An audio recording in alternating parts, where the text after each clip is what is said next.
He flicked his fingers toward Judge Judy like it was a joke. "Hey, sweetheart, show a little respect with that gavel." A sharp wave of gasps cut through the courtroom. The cameras seemed to freeze in place. Even the bailiff stiffened, jaw clenched tight. The senator's son leaned back in his chair, smiling like he owned the room. For a few long seconds, Judy didn't respond. Then she rose, slow, controlled, and the confidence on his face began to crack.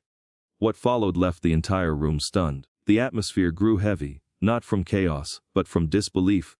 The senator's son lounged at the defense table, as if everything existed for his comfort. His fingers drummed against the surface, a steady rhythm of arrogance filling the silence. Every movement was caught by the courtroom cameras. His grin, his posture, his challenge. Judge Judy walked in with her usual composed stride, sharp, focused, unshakable. Everyone stood. Everyone except Ethan Reeves, at least for a moment too long. It wasn't hesitation. It was intentional. He wanted it noticed. He wanted her to notice. The smile never left his face as she settled behind the bench and adjusted her robe. "You find something amusing?" she asked without even glancing up. His grin widened. "Just waiting for the entertainment to begin, Your Honor." A mix of shocked murmurs and uneasy laughter spread across the room. His tone carried no fear, only calculation. In the gallery his father, Senator Reeves, sat still and unreadable, a man accustomed to power smoothing over problems like this. The gavel came down once, not loud, but exact, a warning. "The entertainment has already begun," Judy said. "And you're part of it." Across the aisle, Maria Holloway sat clutching a stack of papers so tightly they bent at the edges. She was quiet, almost invisible, the kind of person arrogance overlooks until it's too late. Her eyes stayed fixed on Ethan. Not just anger, something deeper. Recognition. Judy turned her attention to her. "Miss Holloway, you filed this case yourself." Maria nodded. "Yes, Your Honor." He defamed me." She steadied her breath. "Destroyed my reputation. I lost my job, my savings, everything tied to my name." Ethan let out an exaggerated sigh, rolling his eyes so the cameras wouldn't miss it. "Oh, please." She couldn't handle pressure. "This is politics, not kindergarten." Judy leaned forward, her voice lowering. "And yet, here you are, behaving like you're still in it." A ripple of laughter broke out, then vanished instantly under her glare. Ethan blinked. His smile didn't disappear, but it weakened, like a flame struggling against wind. Maria looked down at the documents in her lap, her proof, her truth, her final chance to take back what had been stripped from her. Judy noticed the slight tremble in her hands. "Don't be afraid, Miss Holloway. The truth usually has the strongest representation." Ethan scoffed. "If you say so, sweetheart." The words sliced through the room. Even the bailiff shifted, bracing. Judy didn't raise her voice. She didn't need to. "Mr. Reeves," she said, each word precise. "Respect in this courtroom is not optional." His smirk returned, smaller now, but still stubborn. "We'll see who deserves it." The gavel struck again, louder this time. "Final." "We will," Judy replied calmly. "And we'll begin with what you've been trying to hide." The echo of the gavel lingered as silence filled the space between them. Heavy, electric. Ethan straightened his tie, trying to regain composure, but the tension in his jaw gave him away. "Miss Holloway," Judy said. "Tell the court what happened." Maria stood slowly, each movement careful, as if one wrong step might break everything. The camera focused on her, a woman in her 40s, dressed simply, exhaustion visible in every detail. But her eyes, they weren't defeated. She held a small folder close to her chest like protection. "I worked for the Reeves campaign," she began quietly. "Public relations. I handled media, press coverage, crisis management." Ethan let out a mocking chuckle. "Crisis management. Yeah, we saw how well that worked." Judy didn't even look his way. "You'll speak when it's your turn, Mr. Reeves. Right now, I'm listening to the woman you attempted to silence." Maria swallowed, then continued. "When I noticed irregularities in the campaign's charity funds, I reported it. Ethan called me into his office." Her voice shook slightly. "He said I was overreacting, that I should be grateful just to be there." A low murmur spread through the courtroom. Judy's expression stayed calm, but her eyes sharpened like steel catching light. "What happened after that?" Maria took a breath. "The next morning, my picture was everywhere online. They accused me of stealing donor money. I lost my job, my friends, my home." Ethan leaned forward again, that familiar smirk returning. You leaked internal data. You wanted attention, you got it. Judy lifted her hand. Silence fell instantly. And yet, she said evenly, the person you tried to destroy is standing right here. That takes more strength than your attitude ever will. For a brief moment, Ethan's confidence flickered. His lawyer leaned in to whisper, but he brushed him off, pretending he was still in control. Maria opened her folder. Her hands trembled, but her voice steadied. I sent myself copies of everything before I was fired, just in case. Ethan laughed loudly. Oh, that's rich evidence. If you had anything real, we wouldn't even be here. His arrogance filled the room. Until Maria lifted a small silver flash drive. It caught the light like something dangerous. The entire courtroom seemed to hold its breath. I mailed a copy to myself the night before I was terminated, she said. Sealed. Postmarked. Ethan froze, just for a second. Then he forced a laugh, but it didn't carry. Judy's voice dropped, slow and deliberate. Mr. Reeves, arrogance can be loud. But evidence speaks far louder. Maria's hands were still shaking, but her eyes stayed locked on his. The tension spread through the room, alive in every seat, every camera, every breath. Bailiff, Judy said without breaking eye contact. Bring me that drive. The lights dimmed slightly as the courtroom screen flickered on. A faint static hum filled the air. Then a voice, his voice, broke through the noise. Static crackled through the courtroom speakers, sharp and uneven, like a storm forming. The entire room leaned forward. The lights dimmed, and for the first time since the proceedings began, Ethan Reeves wasn't smiling. Then it came, clear and unmistakable. She's finished. Tell the press she took it. I don't care how. Just make it convincing. A sudden gasp rippled through the silence. Maria flinched, the same cold tone dragging her back through months of damage. The bailiff glanced toward Judge Judy, waiting for direction. But Judy didn't move. Her eyes stayed locked on Ethan. Not his face, but his breathing. Ethan let out a nervous laugh. That could be anyone. Deepfakes, AI, whatever. You can't just. Quiet, Judy said softly. The word wasn't loud, but it stopped him instantly. The recording continued. And if she speaks to the press again, call the donors. Make sure she never works in this town. Each sentence landed like a blow. Ethan's laughter vanished. His jaw tightened, a muscle twitching beneath the surface. The camera zoomed in, capturing a man forced to confront himself. Judy finally shifted her gaze from the screen. Mr. Reeves, she said evenly. Is that your voice? He leaned back, trying to regain his composure. I've had media training, Judge. Everyone's heard me speak. Anyone could edit something like that. Answer the question. He hesitated. It sounds like me, but it is you, Judy finished. Same tone, same phrasing, same arrogance. A murmur spread across the room. Reporters scribbled furiously, cameras snapping in rapid bursts. Even the bailiff's expression softened into disbelief. Judy replayed a short portion of the clip. Listen closely, she said, pointing slightly. That background noise, those aren't studio recordings. That's a campaign office.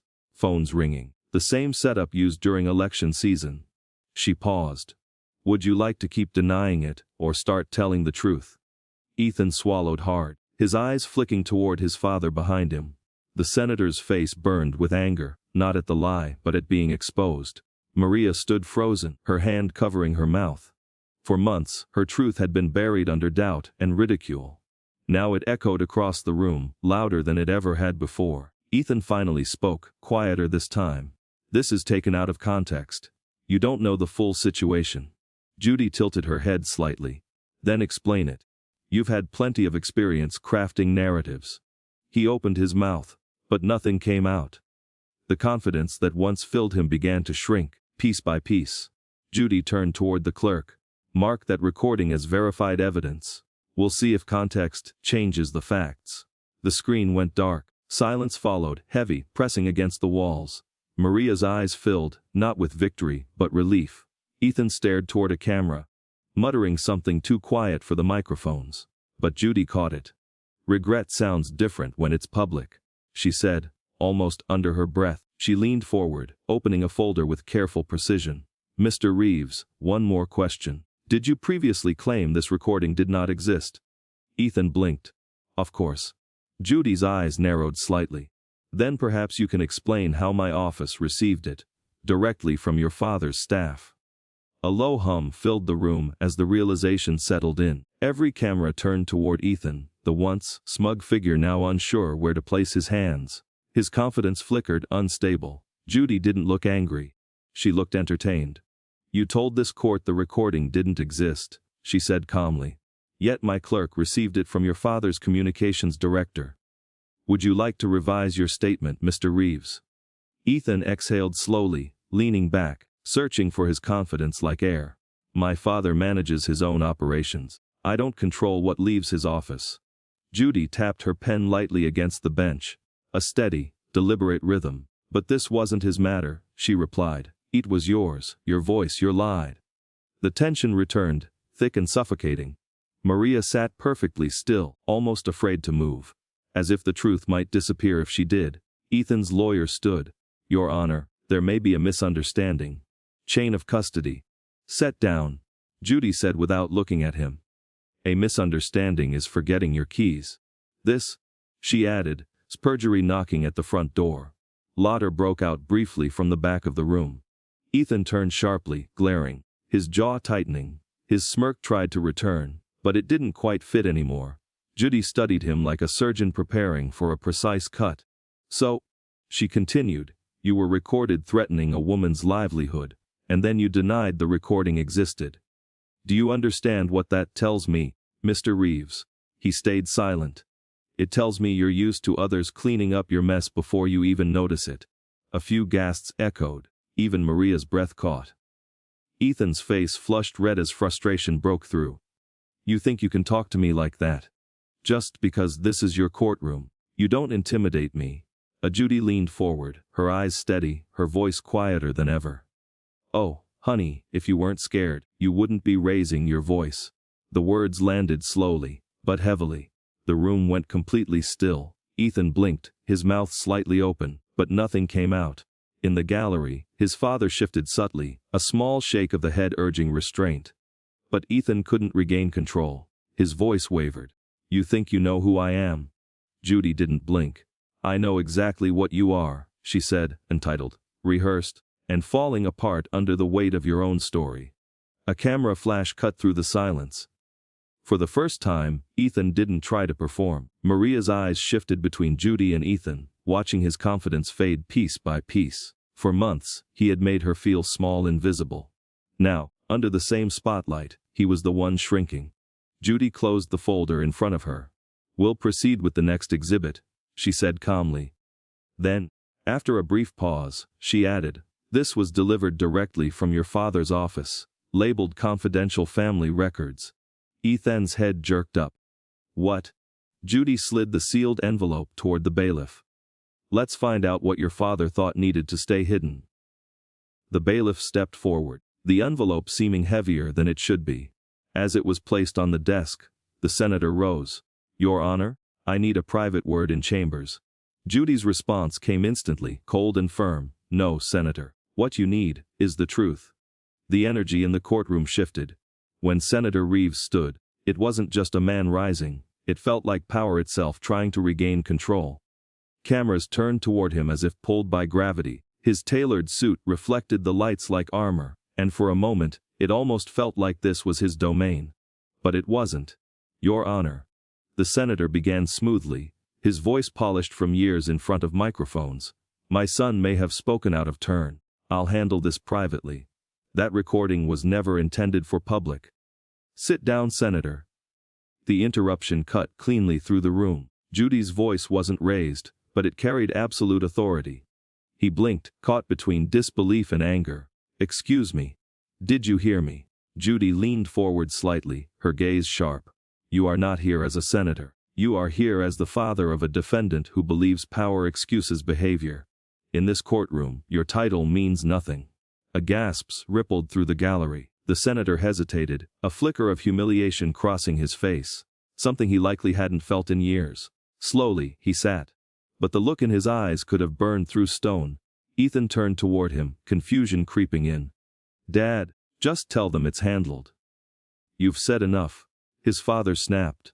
Judy didn't move. Actually, no. He hasn't said nearly enough. He's been putting on a show. She gestured to the bailiff. Open it. The seal broke. Inside was a stack of printed emails, each bearing the senator's official letterhead. Judy scanned the first page, her expression unreadable.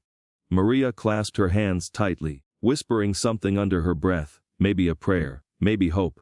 Then Judy read aloud. Contain the Holloway situation. Issue payment from discretionary campaign funds. Label it as consulting reimbursement. Silence followed, not the ordinary kind. The kind that makes even walls feel like they're listening. Ethan stared, stunned. Yo, you told me everything was legal. The senator's jaw tightened. If you were meant to stay quiet, Ethan, then that's how these matters are handled. Judy raised an eyebrow. Handled. That's an interesting choice of words for bought. The senator's composure cracked slightly, his hand tightening against the bench. You don't understand how politics works. Judy's tone sharpened. Politics? No, Senator. This isn't politics. This is accountability. The part of the system you've spent years avoiding. Cameras zoomed in. Ethan's face drained of color. Across the room, Maria's eyes filled, not with fear this time, but something fierce, validation. Judy slid the document toward the clerk. Mark this as Exhibit C, evidence of coordinated misconduct. The senator leaned back, rigid. Do you realize what you're doing? Less, Judy replied. I'm teaching your son that truth doesn't need permission. The words hit harder than any gavel. For the first time, the senator had nothing to say. Judy turned her attention back to Ethan. We'll take a short recess. Use it wisely, Mr. Reeves. When we return, arrogance won't be your defense. Ethan looked at his father, his voice unsteady. What do we do now? The senator answered quietly, the weight of it unmistakable. Hope the cameras stop recording. When the court resumed, it no longer felt like just a courtroom. It felt like a stage the entire world was watching. Outside, reporters crowded the entrance. Inside, every seat was filled. Phones were raised, pens moved quickly, and anticipation hung thick in the air. Ethan walked back in beside his lawyer. But this time, whispers followed him. His expensive suit seemed to hang differently now. His posture lacked its earlier certainty. The smirk was still there, or at least he tried to keep it. But it wavered, fragile. Judge Judy entered, and the room straightened instantly. She didn't look at Ethan first. She looked at the audience. At the reporters. At the senator sitting stiffly in the front row. I want to remind everyone. She began slowly, her voice steady and controlled. This is not a press spectacle, she said. This is justice. And arrogance isn't a performance for the cameras. Her words rolled through the room like distant thunder. Cameras didn't shut off, but they lowered, more cautious now. Judy turned toward Maria. Miss Holloway, thank you for coming back. Maria nodded, gripping her folder tightly. Her voice carried more strength this time. I'm ready, Your Honor. Ethan let out a scoff. Ready for what? More sympathy. Judy turned her head slowly, the motion itself carrying weight. Mr. Reeves, you may think the court of public opinion is harsh. But the court of truth is far less forgiving. Decide which one you'd rather face. A ripple of laughter passed through the room, then quickly faded. Ethan's confidence flickered again. Maria stepped forward. Your Honor, I didn't come here to ruin him. I came to take back what he took from me, my name. Judy studied her in silence for a moment. And you're about to. The bailiff handed over another folder. Inside were financial records, rows of transactions labeled as consulting fees. Each one carried Maria's name, but the money had been routed into accounts she had never owned. Her breath caught as Judy began reading them aloud. Ethan's lawyer stumbled over his words. There must be some kind of error. No. Judy cut in. This isn't an error. It's a pattern. She looked directly at Ethan. You didn't just damage her reputation, you benefited from it.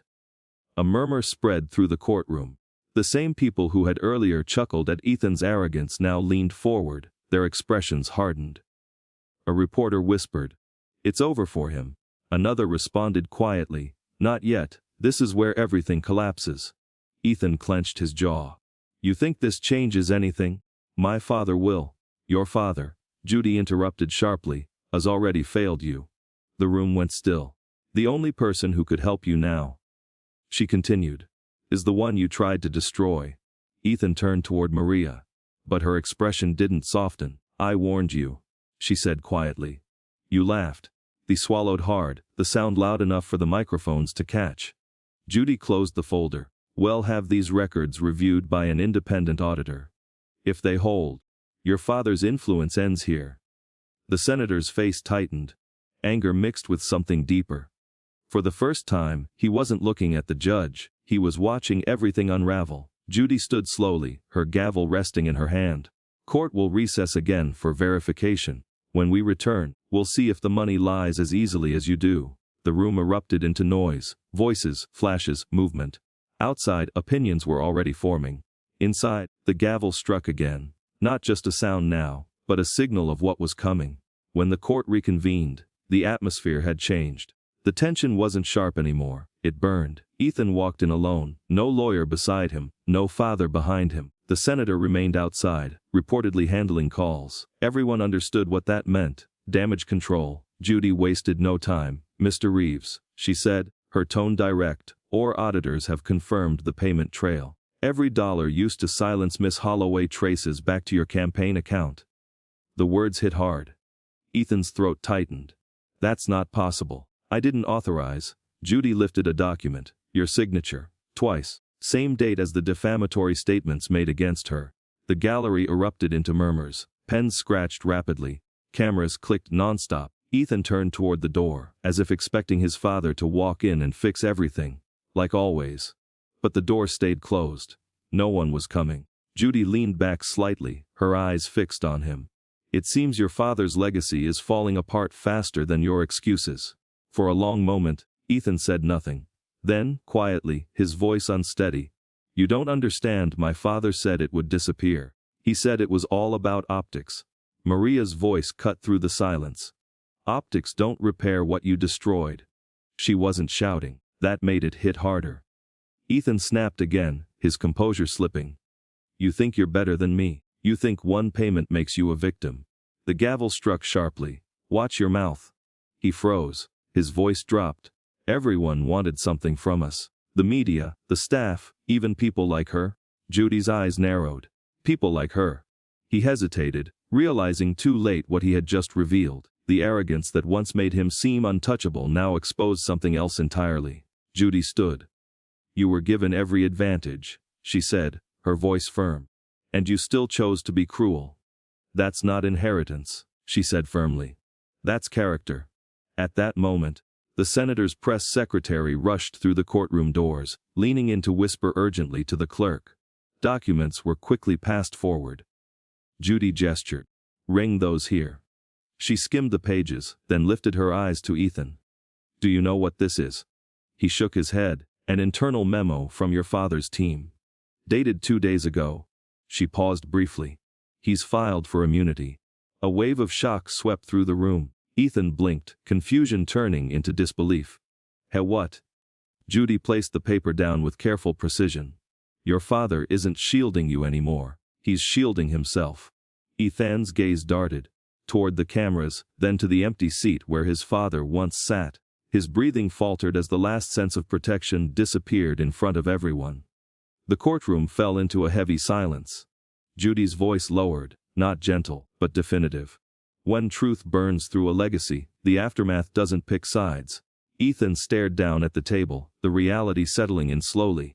Then, barely audible, he asked, what happens to me now? That depends, Judy replied evenly. On whether you still believe you're untouchable. His question seemed to linger in the air as the clerk stepped forward again, carrying another stack of documents. The heading read Subpoenaed Financial Audit, Reeves Foundation. The Senator's Charity. Judy flipped through the pages with calm precision. These are your father's foundation records from the past 2 years. Donations, expenses, and one particularly interesting account. Ethan looked up sharply. What account? The one under your name. A nervous ripple of laughter moved through the room. Judy continued without looking up. The so-called Youth Outreach Fund, which somehow paid for 2 vacations, 3 luxury watches, and a down payment on your car. Ethan's face drained of color. That's not possible. My father handles.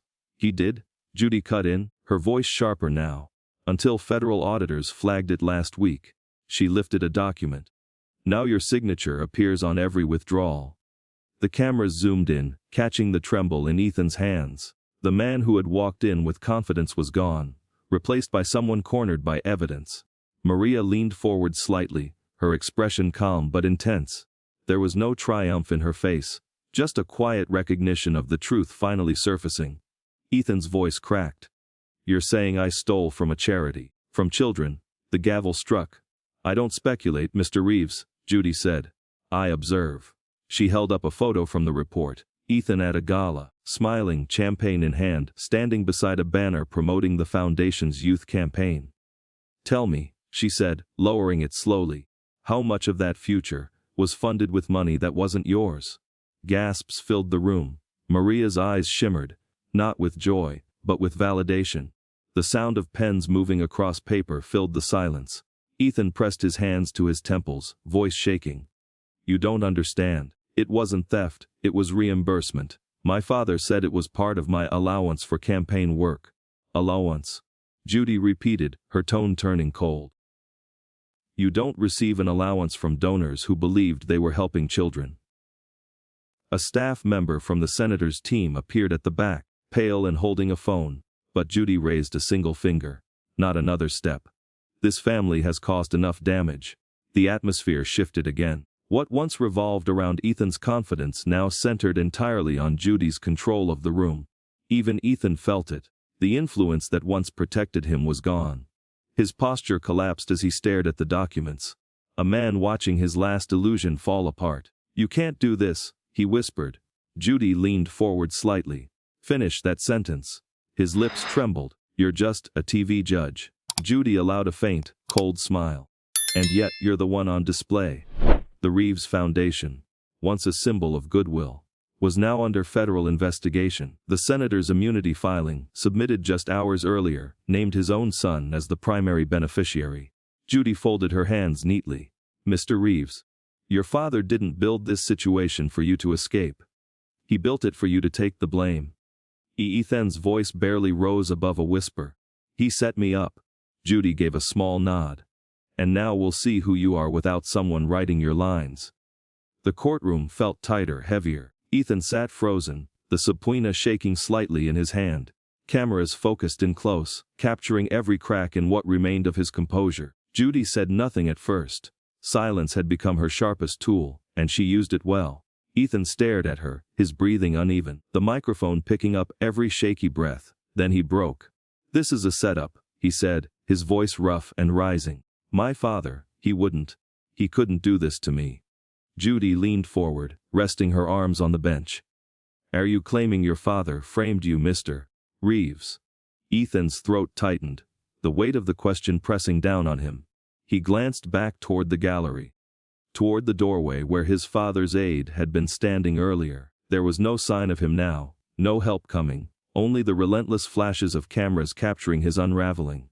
I've, he faltered, swallowing hard. "I don't even know what I'm saying anymore." "That," Judy replied quietly, "is the first truthful thing you've said today." A ripple of uneasy laughter moved through the courtroom, but it vanished the moment Ethan slammed his hand against the table. The sharp crack echoed. "You don't understand. None of you do. Do you have any idea what it's like growing up as his son? Every headline, every handshake, it's all fake. I never had a choice."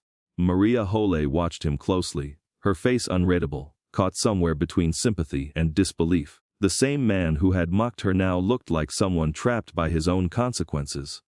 Judy's voice remained steady, though there was a faint trace of something deeper beneath it. "Choices feel easy when they come with privilege. The real test begins when that privilege disappears." Ethan let out a bitter laugh. "You think I wanted this life? My father made me into his mirror, his puppet. I just followed orders." "You lied," Judy corrected sharply. "And you hurt people. You had chances to stop at both points. You chose not to." His expression twisted, anger overtaking fear. "You think you're better than us? Sitting up there, lecturing people on television. You think you understand real power?" Judy leaned forward slightly, her voice dropping to a near whisper. "Power isn't what others hand you, Mr. Reeves. It's what you do when they take it all away." The words struck harder than any gavel. Ethan's composure broke completely. He turned toward Maria, his voice shaking now with desperation. "You think I destroyed your life? You call this justice? My father will crush you again, both of you." Judy rose slowly, deliberately. "No, Mr. Reeves. You're the one being buried, just not in the way you expect." The room went still. His uneven breathing filled the silence. Ragged, panicked. The mask was gone. Entitlement, ego, control, all of it shattered. Cameras captured everything. The first tear, the clenched jaw, the realization that he was no longer feared, only pitied. Judy turned to the clerk. "Enter the senator's immunity filing into the record. Make it clear. His son is listed as the sole conspirator." Ethan's eyes widened. "What?" She met his gaze evenly. "He traded you for his own freedom." The world seemed to tilt beneath him. His hands dropped into his lap. "Has sold me out." Judy's response was quieter now. "Then welcome to reality, Mr. Reeves, where your father's name can't protect you anymore." The cameras kept rolling, capturing every angle of his collapse. The once untouchable heir to power was now stripped down to panic and disbelief. His breathing came in sharp bursts, loud enough to cut through the hum of the microphones. Judy leaned back, calm and composed, letting the silence do its work. Ethan wiped his face with his sleeve, leaving streaks of sweat and frustration across skin that had never faced consequences before. The senator's chair remained empty. The empire had abandoned its own heir. Finally, Ethan spoke again, his voice barely holding together. "You all think this is justice. It's just a show. You wanted a villain. Well, here I am. Congratulations." The sudden outburst made the audience flinch. Maria didn't. She remained still, watching as if this moment had always been inevitable. Judy's gavel came down once, not to quiet the room, but to punctuate the truth. "You turned it into a show the moment you decided to play God with someone else's life. Now you're watching the final act." Ethan laughed. A sharp, broken sound that was half sob. "You don't know what it's like being raised for perfection. Every dinner, every handshake, every camera flash. It's all fake. My father always said, power isn't about truth. It's about who tells the better lie." He turned toward the empty chair again. "You said you'd fix everything, Dad. You said I'd never lose." Judy's voice softened slightly. "He didn't lie. You didn't lose, Ethan. You were never even playing the same game." The room grew still again. Every eye was locked on him. Even the cameras seemed to pause. Maria stood, unable to remain silent any longer. "You destroyed my reputation because your father told you to, and I lost everything, my home, my job, my dignity." Ethan turned toward her, eyes frantic. "You think I didn't lose too? Look at me." Her reply came quietly, but it cut deep. "The difference is, I didn't deserve it." That landed harder than any verdict. Ethan's shoulders dropped, his face collapsing under the weight of it all. Judy watched him closely, like a doctor observing a breaking point. "It's strange," she said softly. "You spent your whole life trying to be noticed. Now the entire world sees you, and you can't bear it." He shook his head slowly. "They'll move on. They always do. Another headline. Another scandal. My father will come back. Maybe," Judy replied. "But not for you." The bailiff stepped forward, whispering something in her ear. Judy nodded, then addressed the courtroom. "Breaking update. Senator Reeves has stepped down from his committee position. His office is now under federal investigation. The dynasty is finished." The words didn't echo, they sank. Ethan lowered his head into his hands, the sound of a man realizing he was never the storm, only the aftermath. Judy's gavel came down again, softer this time. "Mr. Reeves, arrogance built your image. The truth has just torn it apart." He lifted his head, eyes red, voice hollow. "So that's it." She held his gaze. "No. That's the beginning of who you actually are." The courtroom fell silent once more. But this time, it wasn't tension. It was something heavier. Something closer to grief. A dynasty had just collapsed in front of everyone, and its heir was still sitting there, breathing through the wreckage. Even the murmurs from the audience softened, almost sympathetic. Ethan Reeves sat motionless, fingers gripping the edge of the table. His tie was gone, his shirt creased, his posture broken. The transformation from arrogance to aftermath complete.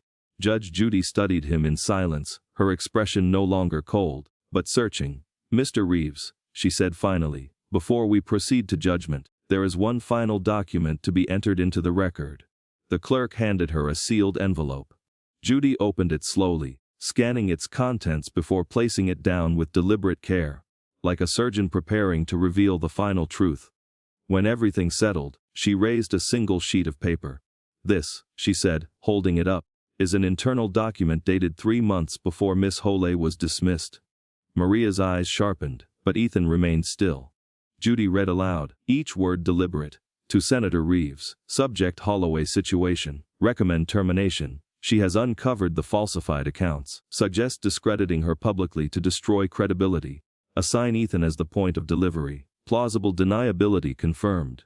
The courtroom exploded, gasps, camera clicks, stunned murmurs rippling through the air. Even the bailiff looked shaken before regaining composure. Ethan's face drained of color. No, that can't be real. It's been verified." Judy replied evenly. "Signed by your father's chief of staff. This wasn't your idea, Mr. Reeves. It was his." He blinked rapidly, shaking his head like someone trying to wake from a nightmare. "He told me to handle it to protect the campaign. He said Maria would destroy everything. He used you," Judy said quietly. "Not because he trusted you. Because he needed you. You were the shield. The one who would take the fall if it all came out." Ethan's voice dropped to a whisper. "He turned me into his weapon." Maria's eyes filled with tears. Not from relief, but from understanding. What she endured hadn't come from just one man's cruelty, but from a system built on fear and legacy. Ethan had been part of it, and trapped inside it. Judy's tone softened slightly. "The truth, Mr. Reeves, isn't always about guilt. Sometimes it's about inheritance. The kind that poisons instead of protects." Ethan let out a hollow laugh through tears. "He didn't raise a son, he built an alibi." The cameras captured everything. The confession, the broken laughter, the heavy silence that followed. Judy gave a small nod. "Now you understand. Power doesn't only corrupt those who hold it, it consumes those who inherit it." Maria wiped her tears, her voice steady despite the tremor. "And what does it leave behind?" Judy turned to her, her expression weighted. "Truth. Harsh, honest, and free." Ethan looked up, eyes glassy. "Then what happens to me now?" Judy set the file aside, her voice firm again. "Now we find out who you are without your father's shadow." The truth had shifted everything. Ethan hadn't been the architect. He had been the instrument. The entire smear campaign had been orchestrated by the senator, using his son's arrogance as cover. His cruelty was real, but it had been shaped by manipulation and legacy. Judy leaned back slightly. "Before this court decides, I want to hear from the man you chose to become, not the one your father made." The bailiff opened the side door. Ethan rose slowly, unsteady, as if stepping into a moment he could no longer avoid. For the first time in hours, the courtroom fell completely silent, not tense, but respectful. The storm had passed, but its echo lingered. Judy lowered the memo, her expression heavy. The room had gone still, even the cameras hesitant, as though afraid to interrupt what had finally come to light. Ethan stood frozen, pale, hollow-eyed. His lips parted slightly, but no words came. The microphones picked up only his uneven breathing. Across the room, Maria watched him. The anger that had carried her here had faded, leaving behind something quieter, something closer to compassion. This was no longer about revenge. It was about what remained after the truth. Judy leaned back, her voice low and reflective. "Mr. Reeves, arrogance has a sound, so does guilt. But what you're hearing now is silence. The kind that comes when truth finally stops deceiving itself." Ethan's hands trembled at his sides. "I don't know what to say." "You don't have to," Judy replied. "You've spent your life talking. Maybe now it's time to listen." He glanced toward the empty seat where his father once sat. There was nothing there, no presence, no protection. The power he had relied on was gone, replaced by the realization that it could disappear in an instant. "I tried to become him," Ethan whispered. "I thought that's what strength was." Judy nodded slowly. "Then let this be your lesson. Strength isn't inherited. It's earned. Usually the hard way." Maria exhaled softly. "Do you even understand what you did to me?" Ethan turned to her, and for the first time, there was no arrogance, no deflection, only recognition. "I do now. And that's worse than not knowing." Judy observed them both, her tone calm but firm. "You're both tied to the truth now. One who fought for it, and one who finally faced it. But don't mistake this quiet for peace. It's what comes before change. The atmosphere shifted again. The anger had burned away, leaving behind something almost sacred.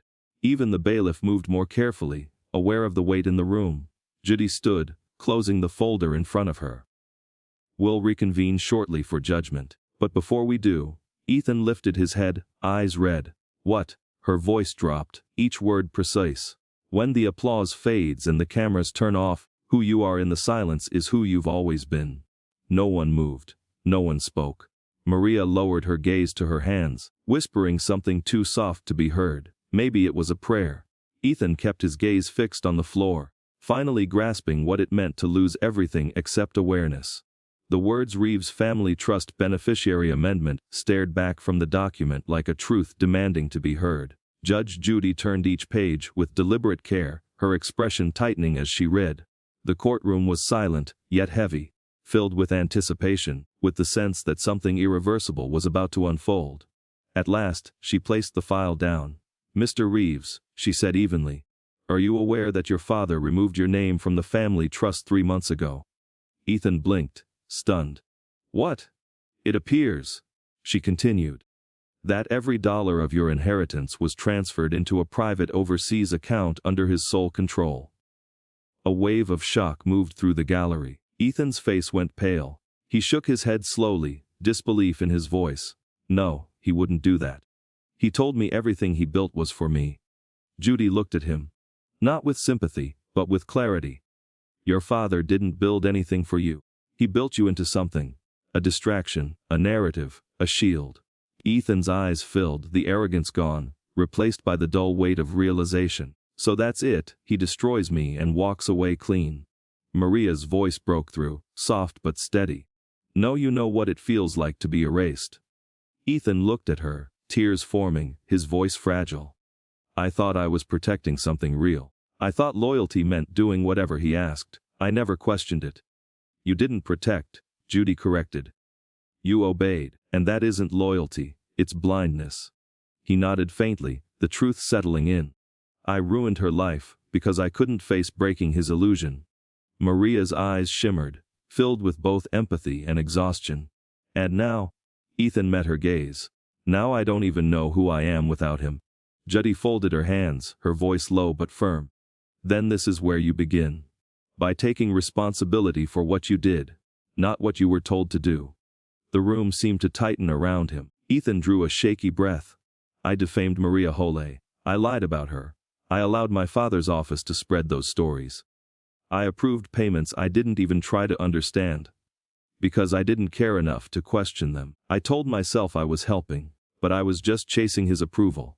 He paused, his voice unsteady. He used me, but I used her. And for that, his voice broke. I'm sorry, the apology wasn't loud. It wasn't polished, it was real. Maria turned her face slightly, not in anger, but to hide the emotion rising in her eyes. Judy nodded slowly. That's the first honest sentence you've spoken in this courtroom. Ethan lowered his gaze. Then maybe it's the first real thing I've ever said. The silence that followed wasn't empty, it felt sacred. No applause, no relief. Just truth, finally spoken. Judy tapped the file marked Reeves Family Trust. Mr. Reeves, your father's empire was built on deception, but your confession may be what brings it down. She glanced toward the clerk. Prepare to enter judgment. Then, almost to herself, she added, sometimes justice doesn't roar, it whispers. When her gavel came down this time, the sound was different, softer, heavier. Not a strike of authority, but something closer to finality. It echoed like a quiet toll for everything that had just collapsed, arrogance, legacy, and the illusion of power. The courtroom remained frozen in that fragile stillness, as if no one dared to breathe. Ethan Reeves sat slumped at the table, eyes fixed on the polished surface. The confident hair, the smirking politician's son, gone. In his place was a man stripped of pretense. And for the first time, he didn't resist it. Judy spoke again, her voice calm but carrying across the room. There's something remarkable about watching truth catch up to power. It doesn't move quickly, but it never stops. No one shifted. Even the reporters, once hungry for scandal, seemed subdued. Mr. Reeves, she continued, you thought this was a performance you could win. But this was never about cameras, control, or spectacle. It was about character. Something your father spent a lifetime avoiding, and something you spent a lifetime pretending to have. Ethan swallowed, the weight of her words sinking deeper than any sentence could. Across the room, Maria Hole slowly rose to her feet. He snapped his fingers toward Judge Judy. Sweetheart, show some respect with that gavel.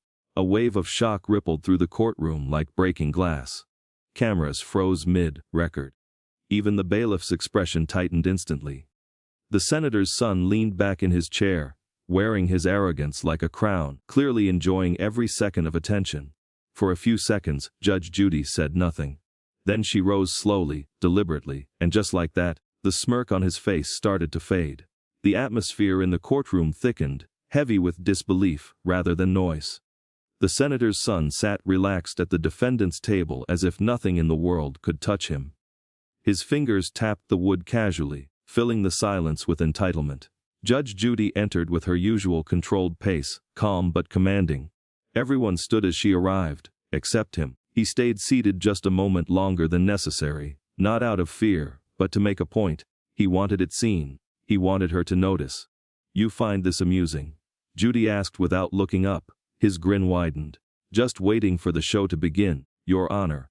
A few uneasy laughs and gasps spread through the room. Somewhere in the gallery, Senator Reeves sat motionless, watching like a man who believed influence could fix anything. Judy struck the gavel once, clean and precise. The show has started, she said. And you're already in it. Across the room, Maria Holloway sat tightly holding her documents. She looked small, but her silence carried weight, the kind of silence that comes after being ignored too many times. Judy turned to her. You filed this complaint yourself? Yes, Your Honor, Maria answered. He destroyed my reputation. I lost my job, my savings, everything. The son rolled his eyes. She lost her job because she couldn't handle pressure. This is politics, not school. Judy leaned forward slightly. And yet here you are, behaving exactly like a child in school. A ripple of laughter rose, then disappeared just as quickly under her stare. Maria's hands trembled slightly as she held her file. Her last piece of truth. Judy softened her tone. Don't worry. Truth always finds a way to speak louder than lies. The son scoffed again, but Judy cut through him with a raised hand. Respect is not optional in this courtroom. The gavel struck again, harder this time. We'll begin with what you've been hiding, Judy said calmly. Moments later, a recording played. The son's voice filled the courtroom. She's done. Blame her. Make it believable. I don't care how. The room reacted instantly. Shock, disbelief, tension snapping like a wire. Maria flinched at the sound, recognizing how easily her life had been erased with words. The son laughed nervously. That could be edited, deepfake, anything. Judy interrupted him sharply. Quiet. The playback continued. His voice again, colder this time. If she speaks to the press again, shut it down. She won't survive in this city. The smirk was gone now. His face tightened as the weight of the recording settled over him. Judy finally looked at him. Is that your voice? He hesitated. It sounds like me, but it is you, she cut in. Same tone, same pattern, same intent. The courtroom shifted.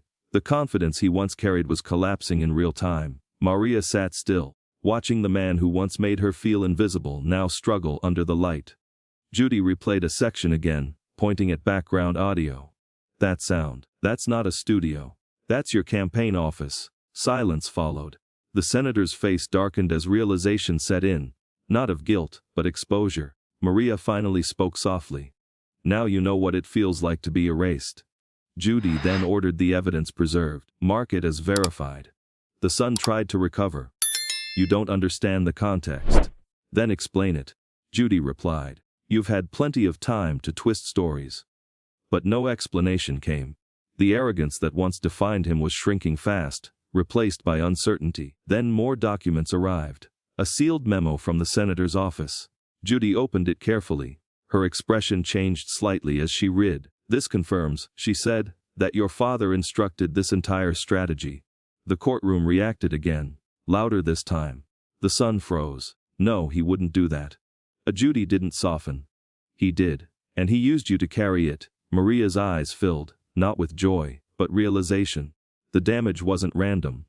It was planned. Judy's voice lowered. Power always protects itself. It doesn't matter who gets sacrificed. The son whispered, barely audible, "He used me." Judy nodded once. "Yes, you were the shield." For the first time, his confidence collapsed completely. Later, another document appeared. Financial records tied to the family foundation. Payments, transfers, hidden accounts. Judy read them aloud with surgical calm. Every line added weight to the silence. "You didn't just ruin her reputation," she said. "You funded it." The courtroom shifted again. This time against him entirely. The illusion of privilege was gone. Judy leaned back. This was never about influence. It was about accountability. Maria finally spoke again, steady but emotional. "I didn't come here for revenge. I came for truth." Judy nodded. "And you found it." The son's voice cracked. "I didn't know everything." Judy looked at him. "You knew enough." Silence filled the room again. Heavier now, final in a different way. He lowered his head. "I ruined her life." Maria answered quietly. "Yes, but now you know it." Judy closed the file. "This court finds you responsible for defamation, misuse of funds, and reputational harm." The words landed without drama. No theatrics, just consequence. She continued. "You will compensate the victim. You will issue a public correction. And the investigation into your family foundation will continue federally." The son didn't respond, because there was nothing left to argue. Maria exhaled slowly, not victory, relief. Judy looked at her. "Your courage is what brought the truth forward." Then she looked at him. Arrogance always speaks loudly, but truth speaks longer.